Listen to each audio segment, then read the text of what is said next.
नमस्कार। एक ऐसा स्थान जहाँ सभी प्राणी साथ रहते हों, जिसकी हवा में हवन सी सुगंध हो। ये स्थान कोई साधारण स्थान नहीं है, ये है अरुणाचलेश्वर पर्वत। मार्कंडेय ऋषि ने जब नंदिकेश्वर से महादेवी गौरी के तप के बारे में पूछा, तो नंदिकेश्वर बोले, वो तप साधारण नहीं था।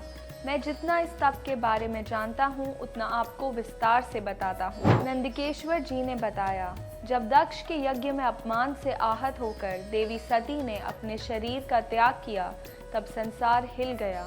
फिर वही शक्ति हिमालय के घर जन्म लेकर बनी उमा, पार्वती, गौरी। संसार से विमुख महादेव ध्यान में लीन थे और देवी पार्वती के पास महादेव के प्रेम को पाने का एकमात्र मार्ग था तपस्या। तब महागौरी ने राजश्री वस्त्र, आभूषण, सुख सब कुछ त्याग दिया और जटाई धारण कर अरुणाचलेश्वर की गोद में आश्रम बनाकर बैठ गईं। ग्रीष्म में पंचाग्निक तप किया, वर्ष में अडिग खड़े रहीं और शीत में जल साधन कर दिन रात बस ओम नमः शिवाय का जाप किया।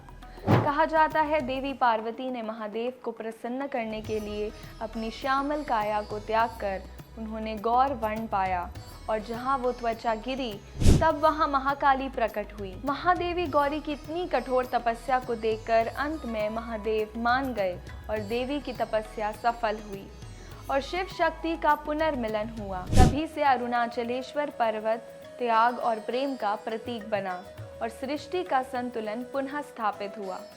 इस प्रकार माता पार्वती ने भगवान शिव को पति के रूप में पाने के लिए अरुणाचलेश्वर पर्वत पर कठोर तपस्या की थी, जिसमें उन्होंने अन्न, जल और पत्तों का त्याग कर सहस्रों वर्षों तक तपस्या की, जिसके फलस्वरूप शिव उनसे अर्धनारीश्वर रूप में विलीन हुए और ये तपस्या उन्हें अपर्णा कहलाने का कारण भी बनी। अरुणाचलेश्वर पर्वत केवल एक पर्वत नहीं, बल्कि स्वयं भगवान शिव और माता पार्वती के मिलन का प्रतीक है। इसकी भक्ति, परिक्रमा और स्मरण मात्र से पापों का नाश होता है।